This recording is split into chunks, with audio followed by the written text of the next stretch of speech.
Aduh, target gue gede banget ya. Udah gue kayaknya ke kantor aja gue udah capek deh. Bu Ati pasti udah gak punya waktu ya. Gak bisa menikmati hidup ya. Oh, menurut saya salah banget. Ini jadi berbeda ya. Kalau zaman dulu banget kan orang itu masuk TV baru ngetop. Betul. Tapi sekarang orang itu ngetop dulu, viral dulu, Iya. baru diundang ke TV. Betul. Ini gandeng waktu itu Raffi Ahmad bikin program baru Stripping Pagi dan Atta Halilintar. Oke. Memang mungkin waktu itu secara rating, secara penonton nggak begitu bagus. Kalau menjadi ambisius, akhirnya saya kecewa dan akhirnya saya menghalalkan segala cara untuk mencapai apa yang dicita-citakan. Kegagalan bukan akhir dari segalanya, kesuksesan juga tidak selalu ada selamanya. Suka duka silih berganti, tapi keyakinan dan kemauan untuk terus melangkah itu yang harus dimiliki. Ya, dan di Zero to Hero hari ini, saya kedatangan sosok yang luar biasa, salah satu orang yang tokoh sangat berpengaruh di industri pertelevisian, CEO dari Trans TV dan juga Trans 7, siapa lagi kalau bukan Ibu Atik Nurwahyuni.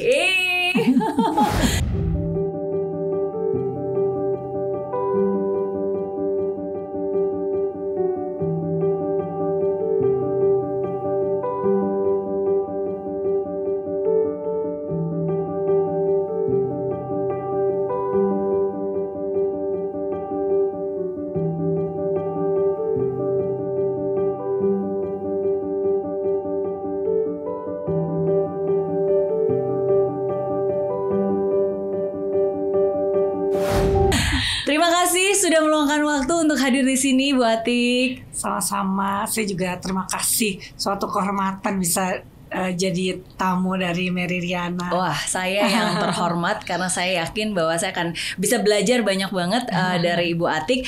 Ini tadi saya mention itu CEO dari Trans TV dan Trans 7. Iya. Itu hanya sekian dari begitu banyak jabatan-jabatan yang sebenarnya juga dimiliki sekarang ya.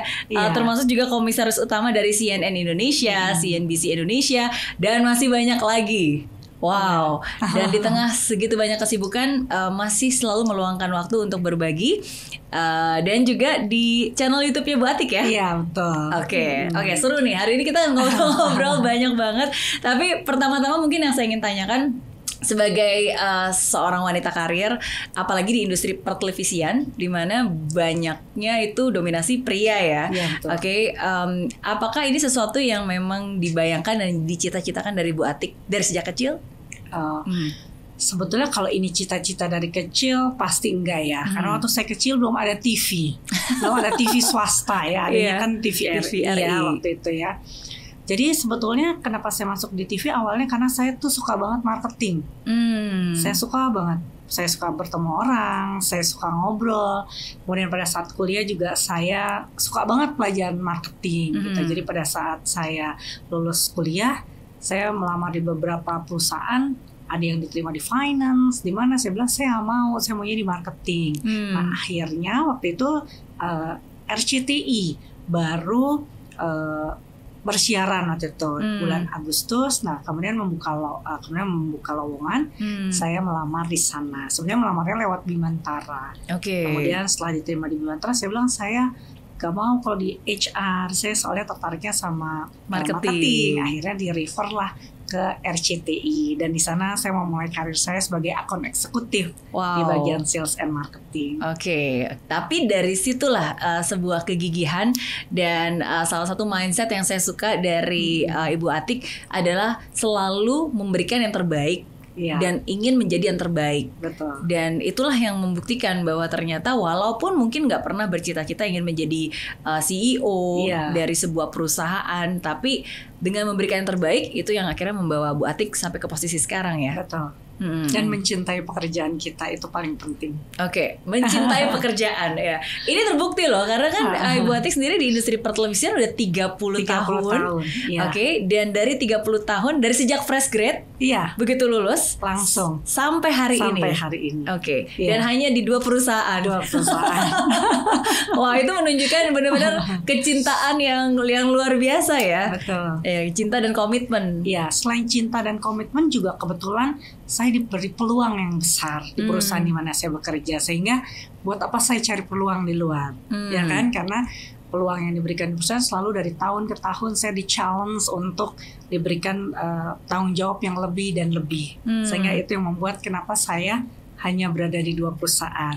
Oke. Tapi satu hal yang menarik yang saya tanyakan nih Bu Atik, kan ketika Bu Atik pertama kali memulai, waktu itu RCTI juga baru mulai. Betul. Ketika pertama kali di Trans TV pun, itu juga belum ada tuh, baru pertama kali cikal bakal baru mulai. Artinya kan resiko gagalnya sangat besar, belum terbukti, belum terlihat nih jenjangnya seperti apa.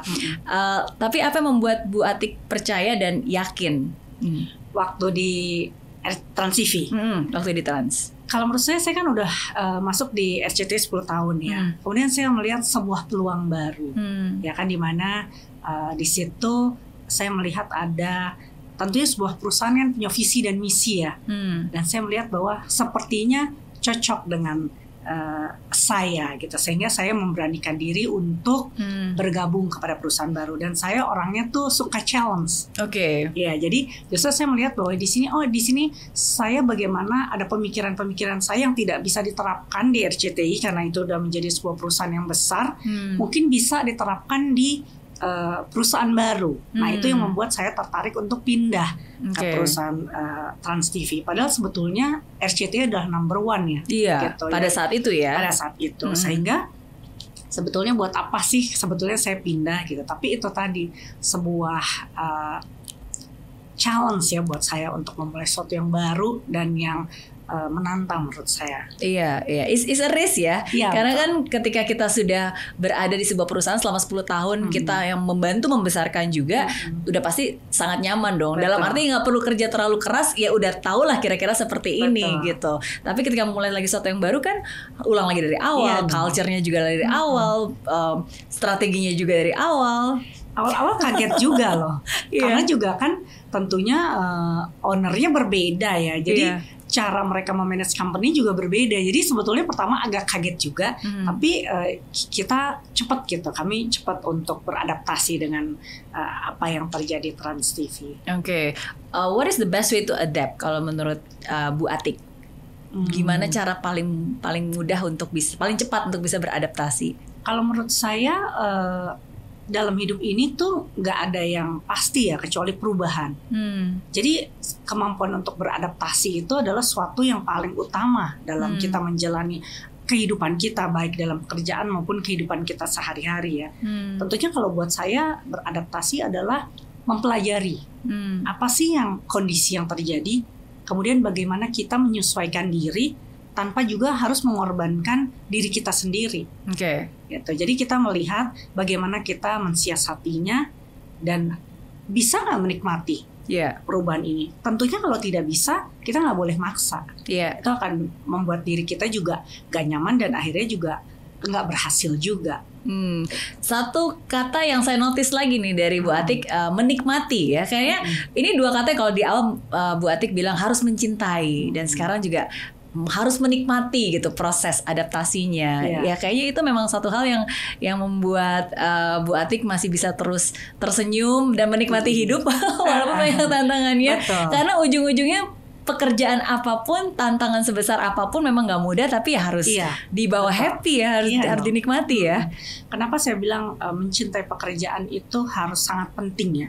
Sebetulnya mencintai apapun yang kita jalani dalam hal hidup ini adalah yang terpenting. Karena misalnya kita kerja, kalau ditanya dulu di Trans TV, kita tuh kerja sama Mary dari jam 9 pagi sampai jam 12 malam. Sometimes kita meeting sama Pak CT sampai jam 2 pagi. Gitu. Tapi kenapa kita itu happy aja tadi?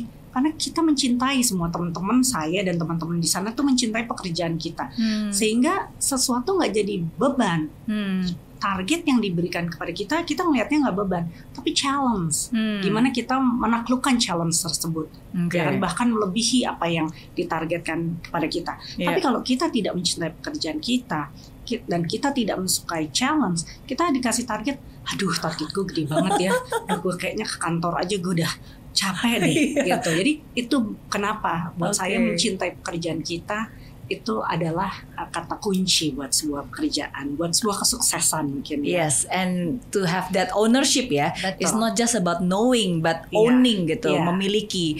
Kayak walaupun memang perusahaannya ya memang perusahaan bersama, maksudnya you work there as a professional gitu kan, tapi ya tetap have ownership. Iya. Kadang-kadang kita kalau dipikir-pikir, kalau Mbak Mary ya kerja kan untuk Mbak Mary ya, jadi harusnya mau mati-matian juga ya semuanya untuk Mbak Mary. Tapi kalau kita kan enggak ya, sebetulnya itu kan ada ownernya. Tapi karena kita mencintai dan kita menikmati proses yang ada di situ, dan tadi ada proses belajar yang luar biasa dari yang diberikan juga tidak terlepas dari pimpinan kita Pak Hairul Tanjung juga luar biasa beliau. Jadi kita happy aja di situ, dan kita melakukan continuous learning. Itu mungkin yang membuat kita juga menjadi hidup. Iya, iya.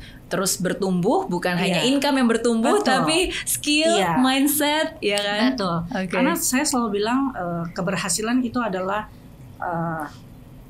makanan untuk jiwa, ya kan? Fit for our soul. Jadi kalau kita berhasil, itu membuat kita tuh bahagia. Itu juga penting buat saya. Tadi Bu Atik bilang menyebutkan ya bahwa wah kerja jam 9 pagi sampai jam 12 malam, bahkan kadang-kadang meeting sampai jam 2 pagi gitu kan. Sedangkan di sisi lain nih banyak orang-orang, khususnya anak muda sekarang yang berpikir kalau mau sukses itu makanya jadi entrepreneur. Ngapain kerja sama orang gitu kan, ngapain kerja sebagai profesional gitu. You have to be your own boss. Tapi kan gak harus seperti itu ya. What do you think of that, Bu Atik? Kalau menurut saya hidup adalah pilihan. Ya, ada yang memilih untuk jadi entrepreneur, dan itu luar biasa bagus karena juga membuka peluang buat orang-orang lain untuk bekerja. Tapi pilihan untuk menjadi profesional juga baik. Bahkan bukan hanya bekerja ya, pilihan untuk menjadi ibu rumah tangga pun itu suatu pilihan yang mulia. Jadi kalau menurut saya hidup adalah pilihan, tergantung pada kita mau memilih untuk menjadi apa, tapi Anda harus konsisten menjalankan semua pilihan-pilihannya untuk menjadi yang terbaik. Kalau jadi ibu rumah tangga, jadilah ibu rumah tangga yang baik, mendidik anak-anaknya, juga segala macam. Jadi semua pilihan hidup itu adalah mulia buat saya. Yang membedakan adalah bagaimana kita menjalankannya dan konsisten untuk itu. That's very true. Karena kebanyakan orang mereka nggak berhasil, mungkin karena di awalnya mereka nggak tahu harus mau ngapain. Dan ketika mereka memilih pun mereka nggak meyakini, karena mereka ngeliat kiri kanan, kayaknya ini lebih oke, kayaknya lebih rumput tetangga lebih hijau ya. Jadi selalu meragukan pilihannya ya. Padahal pilihan apapun asalkan kita jalani dengan keyakinan dan sungguh-sungguh, yang seperti mindsetnya Bu Atik, berikan yang terbaik. Jadi yang terbaik di bidang itu, ya pasti hasilnya juga akan baik. Walaupun memang harus ada kerja keras, ada pengorbanan, termasuk pengorbanan waktu. Pasti. Semakin tinggi posisinya, semakin banyak waktu yang diluangkan. Then how do you manage between job and family? Pasti semua orang kalau saya diundang bilang, Ibu Ati pasti udah gak punya waktu ya, gak bisa menikmati hidup ya. Menurut saya salah banget. Saya tuh orang yang sangat menikmati hidup, karena buat saya bekerja itu work for better life. Pada suatu saat dimana pekerjaan itu tidak membuat hidup saya menjadi tidak lebih baik, then I will quit. Gitu. Jadi disitulah harus ada keseimbangan tadi. Keseimbangan, apakah saya bahagia dengan pekerjaan itu, apakah saya juga punya waktu untuk keluarga saya. Tentunya saya beruntung mempunyai anak yang bisa mensupport saya dan keluarga yang bisa mensupport saya. Nah kebetulan kami tuh hari Sabtu Minggu tuh gak pernah diganggu gugat kalau di kantor. Itu juga sebuah kelebihan. Jadi kerja Sabtu sampai Jumat, Senin sampai Jumat, Sabtu Minggu untuk keluarga, seperti itu. Dan alhamdulillah masih bisa nih punya waktu jalan-jalan, buat bareng anak-anak, buat liburan, buat anak saya. Jadi menurut saya juga masih bisa memperhatikan pendidikan anak-anak juga, anak juga semuanya bisa. Waktu itu juga ibu masih di rumah bersama saya. Jadi Saya rasa sih tadi bagaimana kita membalance hidup kita itu menjadi penting. Oke, it's not about finding a time but making the time. Iya, kan? Ya, karena itu juga kata-katanya bagus banget tuh Mbak. Kalau kita tanya, we never have time, but we make it. Betul. Kita membuat waktu yang berkualitas, yang baik untuk siapapun, untuk anak kita, untuk ibu kita, untuk teman-teman kita gitu. Tapi kalau ditanya, lo sibuk ya? Lo nggak bisa kemana-mana dong. Ya kalau kita ikutin sibuk terus, kita nggak pernah punya waktu. Tapi kita makanya bikin schedule supaya kita punya waktu untuk hal-hal lain di luar pekerjaan kita. Itu sih. Betul. Aduh, saya tuh selalu seneng ya kalau ngobrol-ngobrol dengan orang sukses dan wanita juga, yang berkeluarga, yang punya anak, because we resonate the same thing.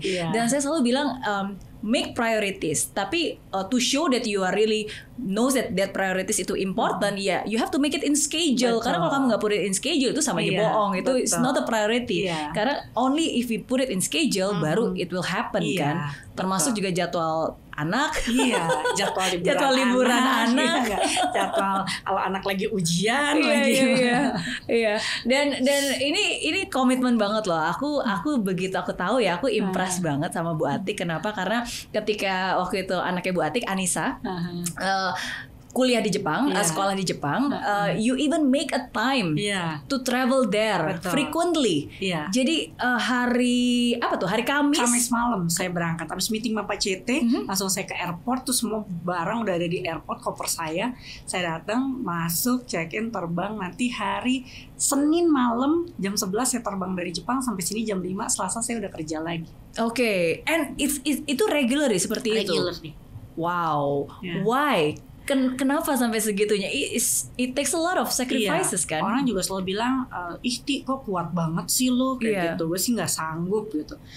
Ya tapi itu tadi kecintaan saya terhadap anak. Ya kan kita kan juga harus kasih dia juga perlu perhatian kita. Apalagi dia sendiri di sana. Jadi kedatangan saya secara berkala itu baik buat dia. Untuk ya paling nggak Sabtu Minggu kita bisa ngobrol, bisa makan, bisa jalan.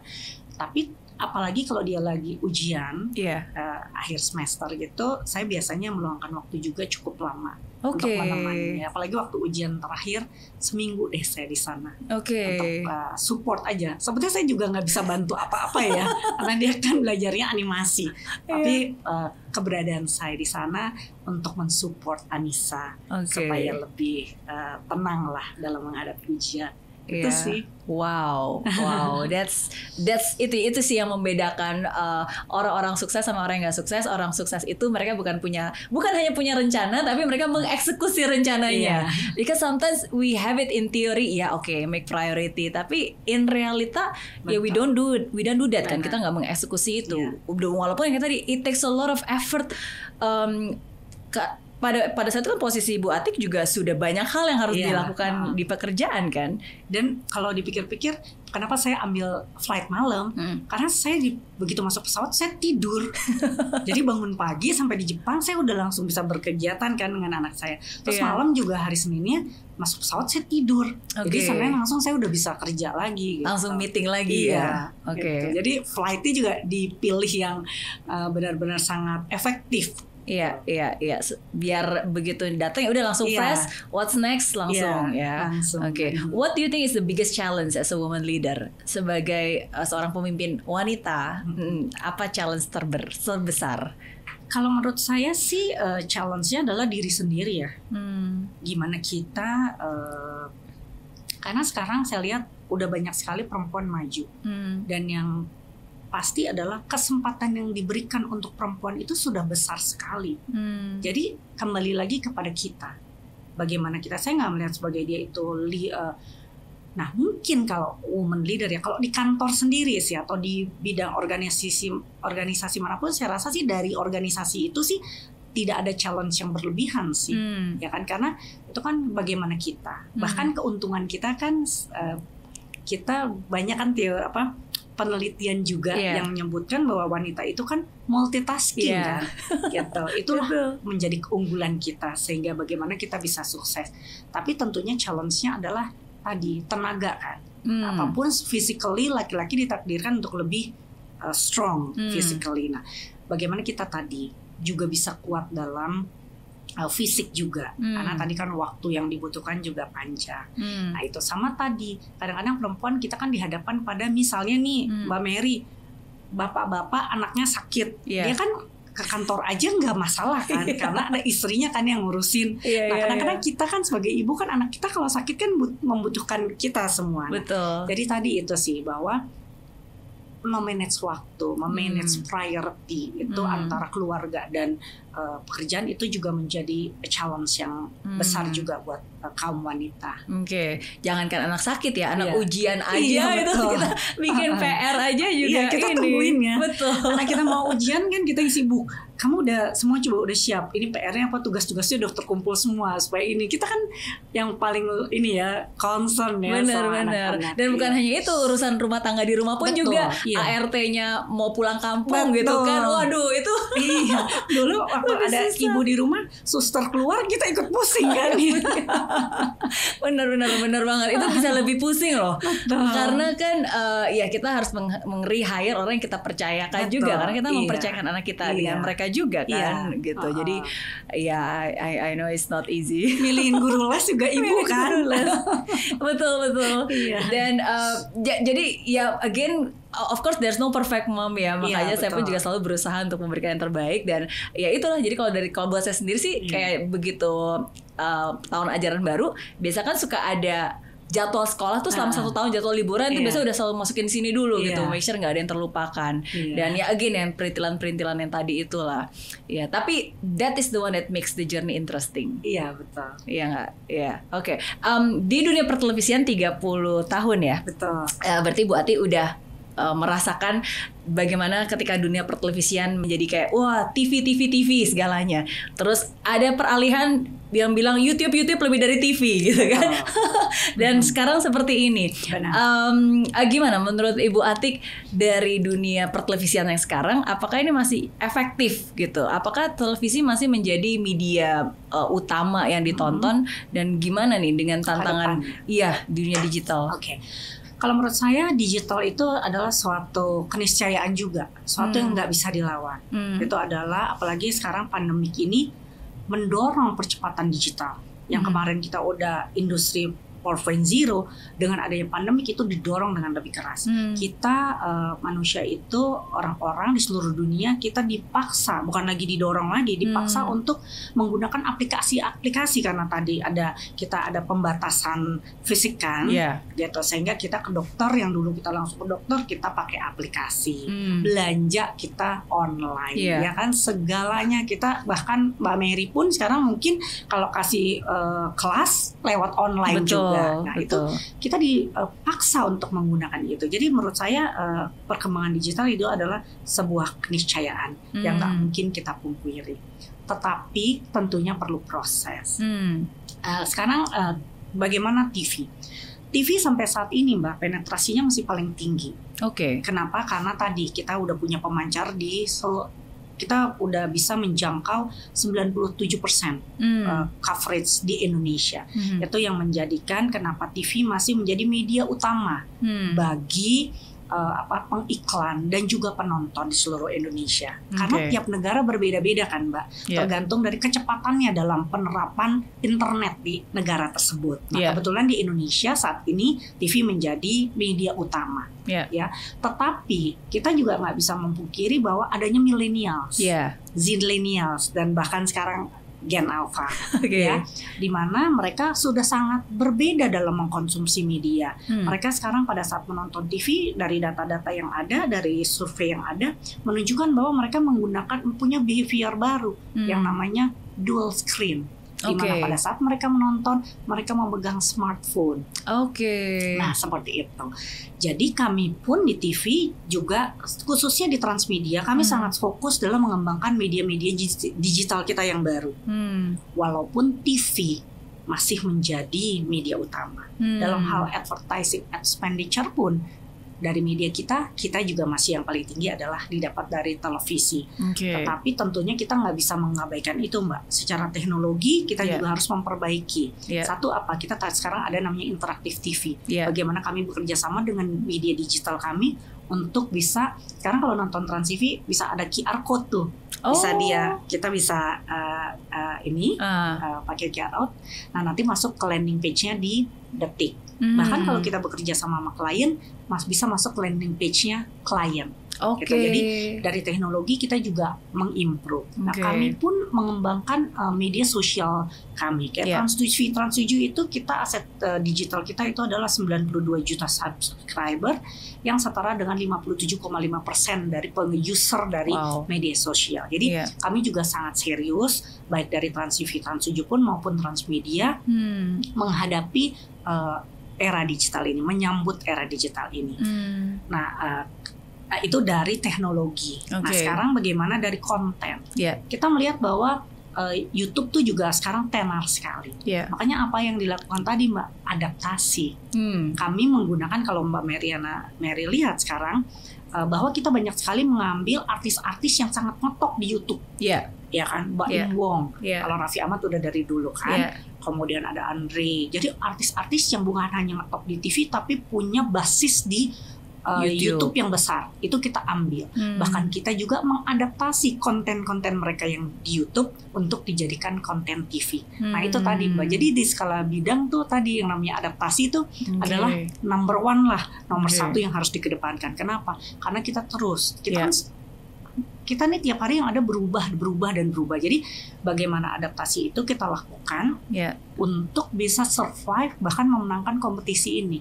Gitu sih. Jadi menurut saya kalau dibilang bahwa kita mungkin diprediksi dalam 5-10 tahun ke depan nanti TV dan digital itu menjadi media utama di Indonesia. Gitu. Jadi karena di Amerika juga walaupun digital udah lama juga TV kan juga masih hidup. Betul. Cuman tadi nanti mungkin lebih segmented, lebih apa. Nanti kita lihat lagi perkembangannya ke depan apa. Tapi menarik sih yang tadi Bu Atik bilang bahwa seringkali ya ketika ada sesuatu yang baru kita cenderung untuk mereject dan melihat itu wah ini bahaya nih, ancaman gitu. It's a competition gitu, sebuah ancaman. Padahal kalau kita mengembrace, kita welcome, kita merangkul, itu bukan ancaman, sebenarnya itu suatu hal yang baru untuk memperbesar kan, bahkan enrich our content. Betul. Yang kayak tadi Bu Atik bilang bahwa sekarang karena dual screen jadi tetap nonton TV tapi interaksinya lewat gadget. Ya kan, ada QR code, ya kan, terus tadi juga ada banyak hal yang bisa disinergikan ya. Sekarang kan banyak nih, kita lagi mau buat program-program dengan teman-teman yang influencer yang di YouTube-nya kuat gitu. Kita adaptasi, kita buat gitu. Jadi kita nggak mau ada permisahan antara ini YouTube, ini TV. Kenapa kita nggak justru menggandeng mereka untuk juga bisa membuat TV kita tidak ketinggalan zaman.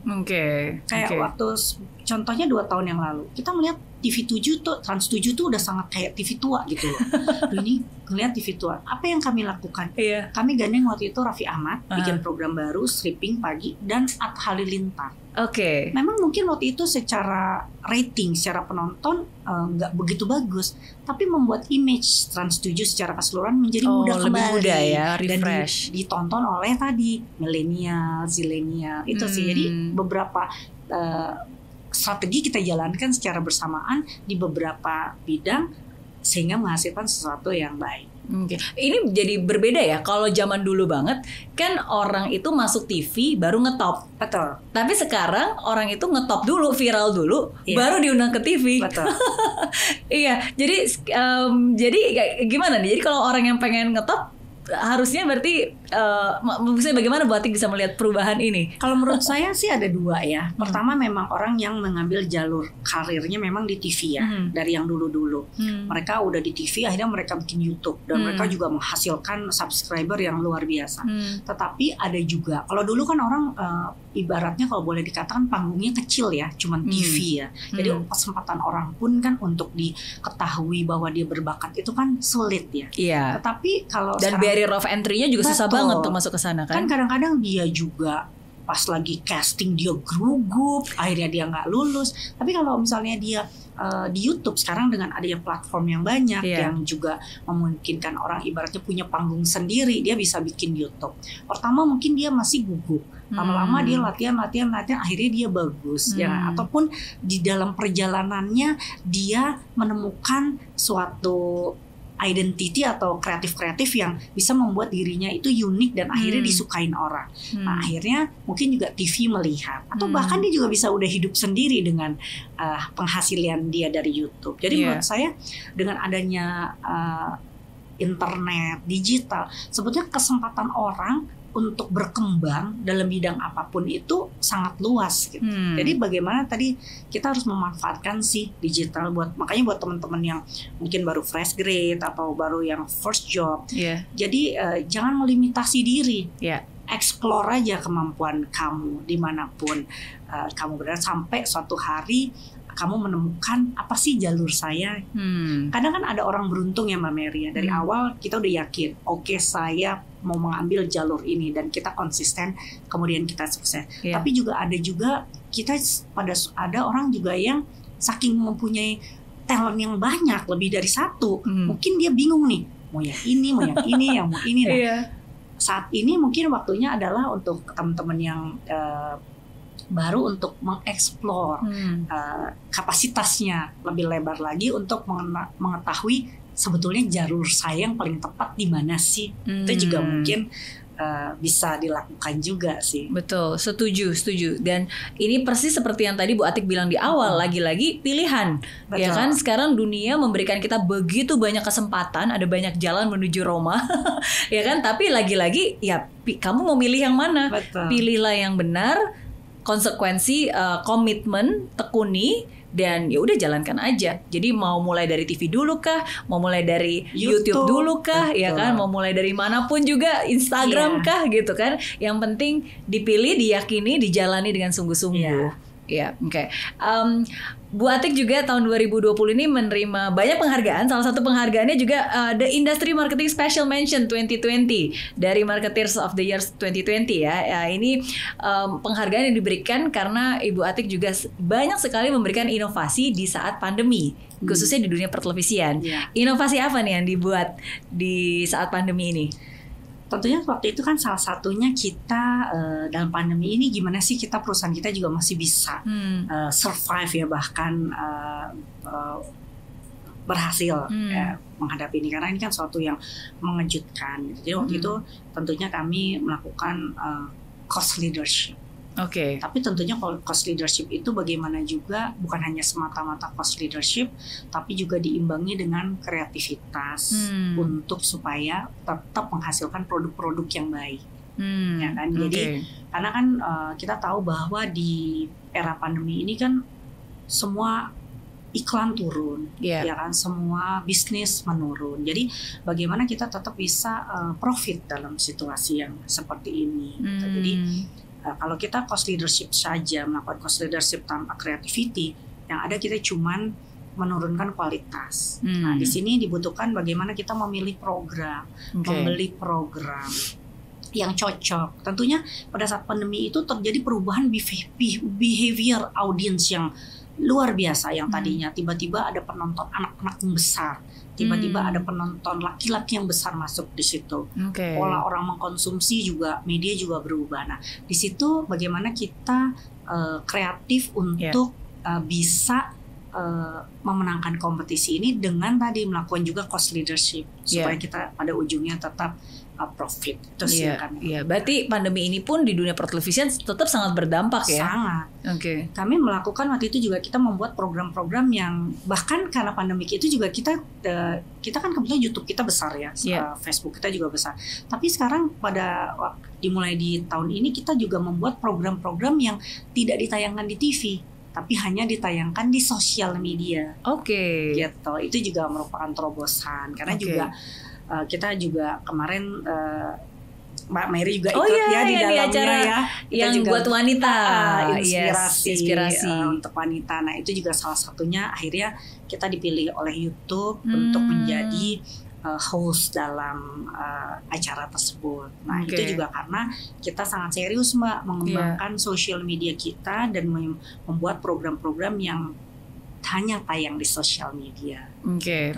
Eksklusif berarti. Betul. Ya. Jadi harus pintar-pintar nih mencari tahu strateginya seperti apa dan harus test and measure ya. Jadi harus dites, diukur, kita lihat lagi, evaluasi lagi apakah strategi ini bisa dijalankan lagi atau enggak. Ya, kita juga harus lihat kita juga harus jadi trendsetter sih Mbak, harus jadi inovator juga. Gimana kalau bisa jangan TV lain belum jalanin, kita udah jalanin duluan gitu, supaya kita mendapat perhatian yang lebih kan dari audiens. Iya, emang DNA-nya Bu Atik nih DNA ini ya, love challenge ya. Iya. Suka tantangan dan always challenge yourself.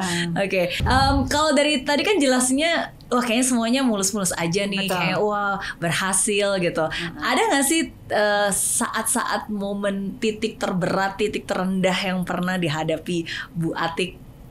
Itu ya, orang tuh sering loh nanyain sama saya seperti itu ya. Tapi pasti ada ya Mbak Mary ya, pasti ada ya. Tapi sebetulnya karena saya tuh orangnya juga positive thinking aja ya, saya tuh gak pernah ngelihat itu sebagai sesuatu yang waduh itu titik terpuruk saya atau apa. Saya selalu mensyukuri apa yang ada. Saya selalu dalam situasi yang sangat buruk pun I always see the bright side. Gitu. Jadi misalnya nih pandemi kan kita nggak bisa keluar negeri, kita nggak bisa jalan-jalan, kita nggak bisa ketemu orang. Sebenarnya kan kita kan susah ya secara pribadi nih, nggak secara kantor. Ya tapi I always see the bright side. Ya jadinya kita bisa nabung. Seperti itu. Jadi contoh-contoh seperti itu. Tadi mungkin kalau nggak pernah pandemi, mungkin kita di kantor mungkin kita nggak didorong untuk berpikir lebih keras, untuk menciptakan hal-hal baru seperti itu. Ya jadi dalam perjalanan saya yang 30 tahun ini, boleh dikata saya sih merasa oke aja sih, baik-baik aja karena tadi saya selalu senang-senang aja kalau sesuatu saya gagal, saya anggap saya harus belajar gitu kan. Tapi saya rasa yang paling berat dalam perjalanan karir saya adalah pada saat pertama saya masuk di Trans TV sih. Iya, kenapa? Karena kan itu kan perusahaan baru ya Mbak ya, dimana saya itu kan misalnya dulu di RCTI ya number one, dulu rating 20, 30. Tiba-tiba pas masuk gitu udah semangat, oh kita udah ingin menerapkan ini. Pas hari pertama rating keluar, biasa di RCTI ratingnya 30-20, ini ratingnya 5-3. Zaman dulu kan, kalau sekarang sih 5 sih wajar aja, karena sekarang udah nggak terlalu besar berbagi. Saya sempat berpikir juga, aduh aku salah nggak ya pindah ke sini, gitu sih. Gitu. Tapi karena juga beratnya tuh ibaratnya roda belum berputar Mbak, kan kita dorongnya harus lebih keras, harus lebih kencang. Nah kalau roda udah berputar kan dorongnya lebih pelan. Nah mungkin itu sih hal-hal yang paling berat dalam hidup saya. Tentunya juga kita waktu itu kan bergabung, ada yang dari Indosiar, ada yang dari SCTV, ada yang dari RCTI. Mungkin juga penyesuaiannya kan di situ kan lumayan berat juga. Jadi tapi kalau dibilang pernah nggak sih gagal yang, kalau gagal sih ya kalau menurut saya sekali awal-awal nggak capai target gitu ya biasa adalah dalam hidup ya gitu. Jadi makanya saya bilang kalau orang selalu nanya, saya bingung gitu jawabnya. Apa sih Mbak, kayaknya semuanya mulus-mulus aja. Mungkin nggak mulus-mulus aja ya. Cuman karena saya selalu memandang itu sebagai challenge. Bahwa kegagalan itu ya harus dipelajari kenapa dan berikutnya harus jadi sukses. Jadi buat saya sih ya biasa aja ngejalaninnya. Betul. Karena cara berpikir kita berbeda mungkin, ya. Mungkin maksudnya kita always to see optimis itu kan bukan hanya melihat yang terbaik, tapi apapun keadaannya ya kita selalu aja ada yang sisi baiknya gitu. Nah mungkin ada juga nih Mbak cerita yang mungkin juga waktu kita pertama kali waktu kami mengambil alih, kita akuisisi Trans 7 gitu kan. Waktu itu kan karena kan dari merugi kita gimana caranya supaya bikin itu positif kan. Nah waktu itu pada saat saya jadi presidir, saya diminta oleh Pak Citi untuk melakukan presentasi kan. Akhirnya saya melakukan presentasi saya bilang ini nih Trans 7 ini isinya begini. Dan karyawan SDM-nya seperti ini, dari program seperti ini, dari semua dari sales, dari produksi, dari ini. Nah, yang harus lo action plan-nya adalah ini ABCD. Kata PCT waktu itu, ya kamu udah bagus karena kamu udah tahu masalahnya, berarti kamu telah menyelesaikan 50% dari masalah. Tetapi berikutnya adalah keberanian kamu untuk menjalankan action plan-nya. Nah, waktu itu Mbak, karena saya melakukan assessment untuk seluruh SDM dan akhirnya saya harus mengganti beberapa posisi manajer dengan orang baru. Kenapa? Karena menurut saya kita juga harus menunjukkan kepada karyawan, kepada organisasi bahwa kalau kita bekerja dengan baik, Anda akan mendapat reward yang baik.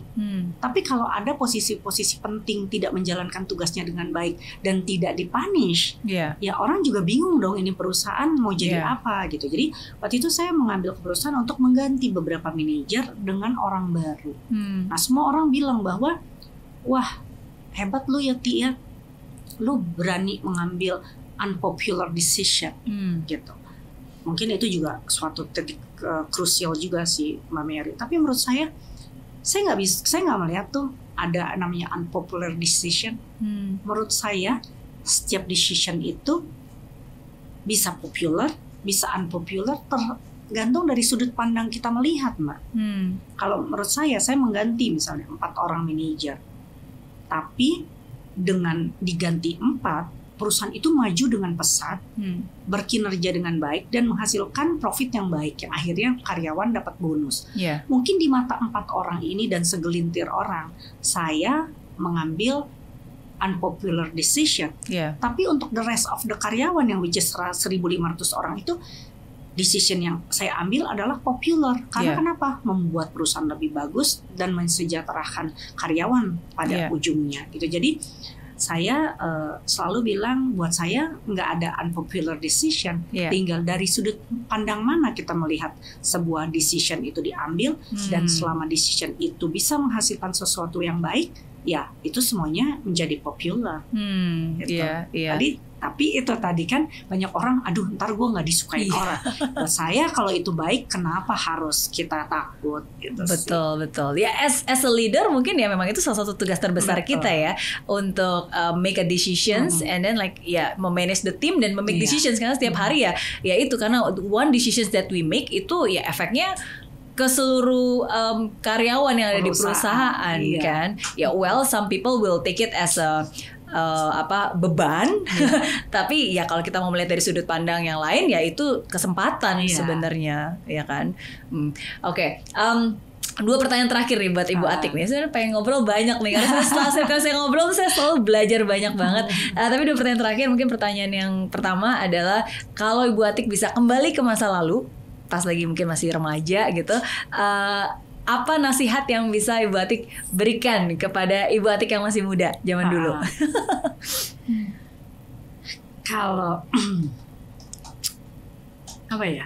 Kan Mbak Mary, saya tuh menikmati seluruh perjalanan hidup saya dari kecil sampai sekarang gitu. Jadi mungkin kalau misalnya saya balik ke, kalau dari kecil sampai kuliah saya banyak main sih Mbak. Oh iya? Masa sih? Saya banyak main. Kalau dia bilang saya rajin-rajin banget gak sih? Ya mungkin SD rajin tuh, juara 1, juara 2 gitu. SMP juga banyak, dari SD sama SMP banyak ekstrakurikuler sampai SMA dilakukan. Kemudian kita kuliah ya.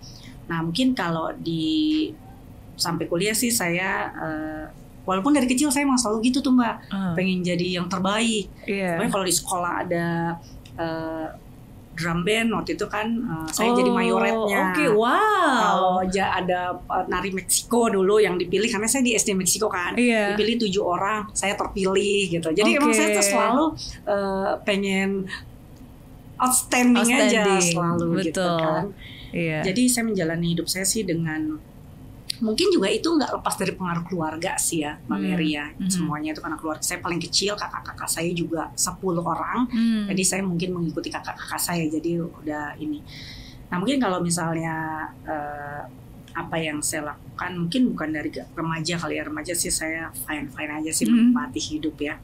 Kalau dari setelah lulus kuliah mungkin saya lebih selama 30 tahun saya menjalani karir kan saya sangat fokus ya di dalam menjalani karir. Mungkin yang saya pengen lakukan adalah mungkin saya ambil S2 lebih cepat gitu. Oh gitu. Kemudian mungkin lebih mempunyai banyak waktu untuk melakukan kegiatan sosial, itu aja sih. Oke. Wow. So far. Iya, itu saya jadi ter-challenge nih karena dari dulu saya salah satu hal saya tuh pengen ngambil S2. Tapi setelah bekerja saya pikir sebenarnya S2 masih penting gak sih? Gitu. Cuma again terus belajar ya, nggak peduli apakah S2, S3 dimanapun tempat, at least kita men-challenge ourselves supaya brain kita pun juga ter-expand gitu ya, nggak cuma itu aja. Oke, pertanyaan terakhir nih, ini menarik karena dari banyak hal yang saya baca dan interview yang saya juga dengar, Ibu Atik itu selalu bilang bahwa selalu memberikan yang terbaik, selalu ingin menjadi yang terbaik gitu kan. Kalau bisa nomor 1, why not? Tapi at the same time nggak boleh ambitious. Dan how to balance, gimana kita ingin menjadi yang terbaik nomor 1 tapi nggak berambisi. Gini, kalau kita menjadi yang terbaik, Mbak Mary, kita akan effort, ya kan? Kita akan melakukan effort yang luar biasa untuk mencapai keberhasilan kita. Tapi kalau kita itu sebenarnya merupakan ambisi, tapi tidak ambisius, ya kan? Kita ambisi. Bedanya sama kenapa tidak ambisius adalah kalau kita terlalu ambisius, nanti kalau kita gagal kita kecewa.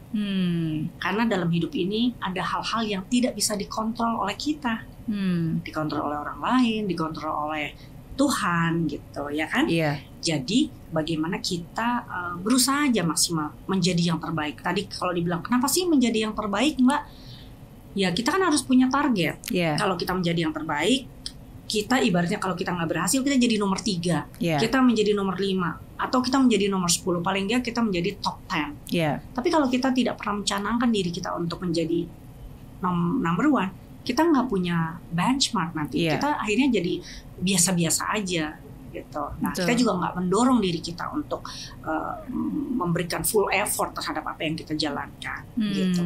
Tapi kalau tidak menjadi ambisius, saya takut kalau menjadi ambisius akhirnya saya kecewa dan akhirnya saya menghalalkan segala cara untuk mencapai apa yang dicita-citakan.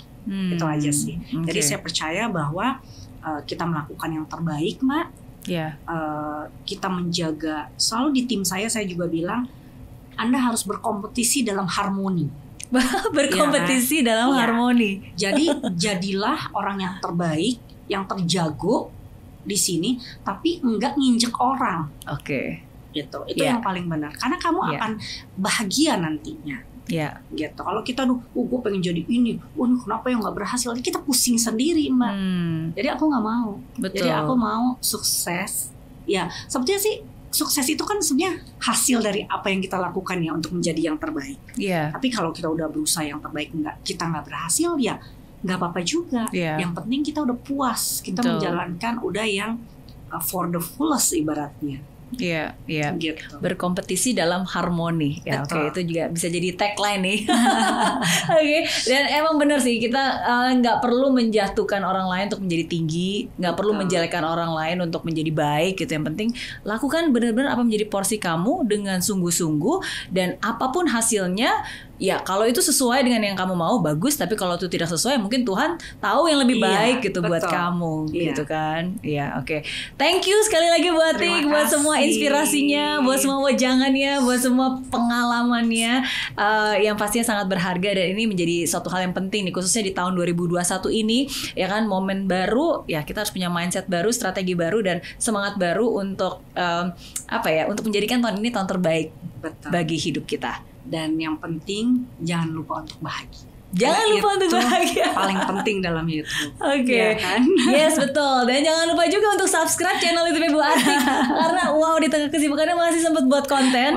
Channel YouTube Bu Atik apa nih? Ati Nurrahyuni Channel. Yes, harus nonton. Subscribernya juga udah ratusan ribu. Banyak banget show-show yang bagus, yang menarik, dan dapatkan terus inspirasi. Sukses terus. Terima kasih. Sehat selalu dan semangat terus buat Ibu Atik. Amin. Terima Amin. kasih. Sama-sama. Dan seperti saya bilang, di setiap cerita selalu ada pelajaran berharga. Dan semoga cerita dan kisah dari Ibu Atik hari ini bisa menjadi pembelajaran berharga buat Anda semua yang sedang menonton. Oke? Jadi sukses terus, fight till the end, and never give up. Bye.